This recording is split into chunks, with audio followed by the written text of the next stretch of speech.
वह तिलक लगाता रहा और मंदिर में दर्शन करने जाता रहा। वो खुद को हनुमान जी का भक्त बताता रहा और अक्सर साईं मंदिर भी जाता रहा और अंत में पता चला कि वह कोई अमित नहीं है बल्कि इकरार कुरैशी है। नमस्कार दोस्तों, जय श्री राम। यह घटना उत्तर प्रदेश के आगरा से है। यह खबर आपको चौंका देगी कि ऐसा भी हो सकता है क्या। एक हिंदू महिला जिसका नाम रचना सोलंकी है, उसने पुलिस को शिकायत करी।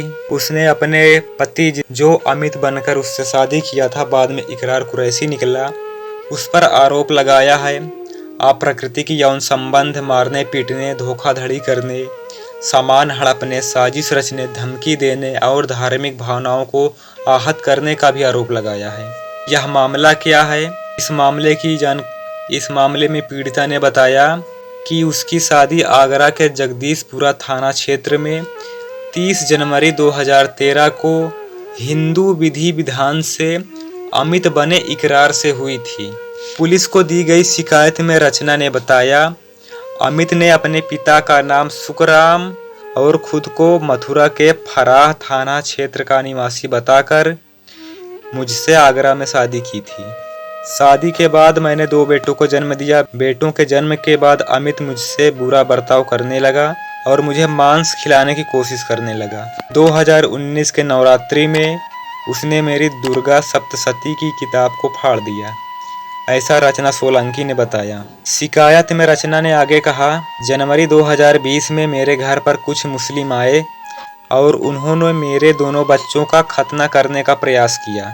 मैंने रोका, तब अमित ने मुझसे कहा कि मैं पक्का मुसलमान हूँ।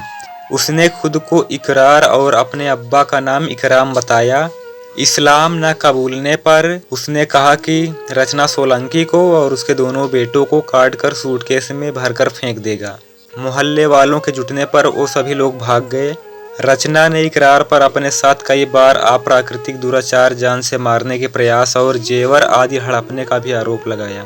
आगरा पुलिस ने रचना की शिकायत पर एफआईआर में अमित बने इकरार कुरैशी, उसके अब्बा इकराम कुरैशी और इकरार के जीजा इकराम को भी नामजद किया है।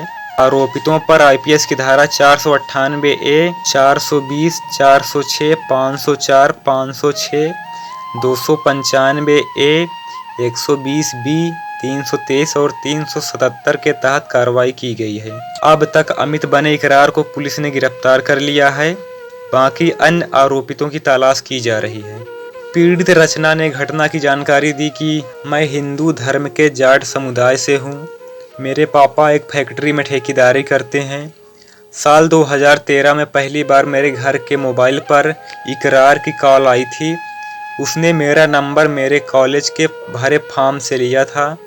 वो मेरे साथ ही पढ़ता था। फोन रॉन्ग नंबर बताकर किया गया था। इस दौरान उसने खुद को मेरे ही जाट समुदाय के अमित के रूप में बताया। रचना ने बताया कि अमित बने इकरार से मेरी बातचीत होने लगी। बाद में हमारी मुलाकातें होने लगी। शादी के लिए मेरा हाथ मांगने वो किसी अनजान आदमी को लेकर मेरे घर आया। उसने खुद को अनाथ बताया और मेरे पिता को इमोशनल कर दिया। बाद में हमारी शादी हो गई। तब इकरार आगरा के किसी कॉस्मेटिक्स कंपनी में सेल्समैन था। उसके अब्बू मथुरा में कबाड़ी हैं। रचना ने आगे बताया, शादी के लगभग 3 साल तक इकरार ने कभी जाहिर नहीं होने दिया कि वो मुस्लिम है।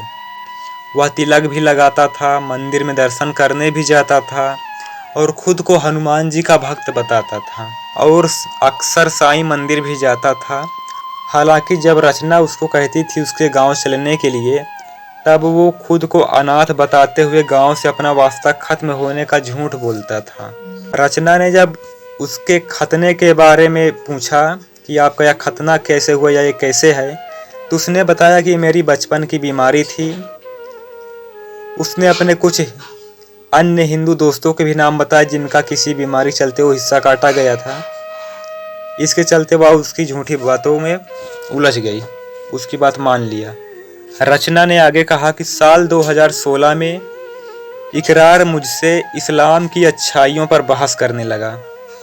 मैंने खुद को हिंदू बताते हुए उसकी बात पर गौर नहीं किया। वह उसे भी ये सब बातें ना करने को कहा। कुछ दिन बाद अचानक एक दिन अजान की आवाज़ पर उसने मुझे दुपट्टा सिर पर रखने को कहा। मुझे तभी शक हुआ, लेकिन मैंने ऐसा करने से मना कर दिया। इस बात पर उसने मुझे किसी और बहाने खूब मारा। बाद में मुझे उसकी असली आधार कार्ड की फ़ोटोकॉपी भी मिली, जिसकी सफाई उसने अपने रिश्तेदारों से दिलवाई। आखिरकार अब सब खुद ही सामने आ गए और उन सभी ने रचना को और उसके बेटों को इस्लाम कबूल करने के लिए कहा। रचना के मुताबिक उनके साथ बहुत गलत हुआ। उन्होंने कहा कि अब मुझे मेरी मम्मी पापा का ही सहारा है। मैं अपना खर्च उठाने के लिए बच्चों को पढ़ाती हूँ, लेकिन फिर भी मायके वाले मेरी मदद करते हैं। जिस मकान में इकरार मुझे अमित बनकर लाया था, मैं अभी भी उसी मकान में रहती हूँ। इस मकान के मालिक से भी इकरार ने झूठ बोलकर खुद को अमित बताया था। तो साथियों, देख लीजिए कितनी यह बड़ी बात है कि एक जिहादी मुस्लिम मंदिर भी गया, खुद का नाम अमित बताया, मंदिर भी जाता था, तिलक भी लगाता था। सोचो इसने कितना बड़ा ड्रामा किया है। क्या यह एजेंडा नहीं है? इसी को लव जिहाद कहा जाता है। लव के बीच धर्म मजहब कहाँ से आ गया? तो देख लीजिए यही लव जिहाद है। उसने अपना नाम छिपाया, अपनी पूरी पहचान छिपाई। ऐसे आदमी को तो जेल में बंद करके ज़बरदस्त ठुकाई होनी चाहिए और सारी ज़िंदगी जेल में इसको रहना चाहिए। और मैं चाहूँगा साथियों कि इस वीडियो को ज़्यादा से ज़्यादा शेयर करना, ताकि लोग जागरूक हो सके। यह सब बातें उन्हें पता चलनी चाहिए। कोई अनजान आदमी आपको कुछ आकर बता दे, आपको नहीं मानना चाहिए उसकी बात। या तो सबूत दिखाओ, बोलो सबूत दिखाए तो माने। उसने खुद को अनाथ बताया, मान लिया। खुद को अमित बताया, मान लिया। तो किसकी गलती है? तो साथियों, इस वीडियो में बस इतना ही। कृपया करके वीडियो को लाइक कर देना और चैनल को सब्सक्राइब कर लेना और इसको ज़्यादा से ज़्यादा शेयर करिएगा। सभी को जय श्री राम, हर हर महादेव।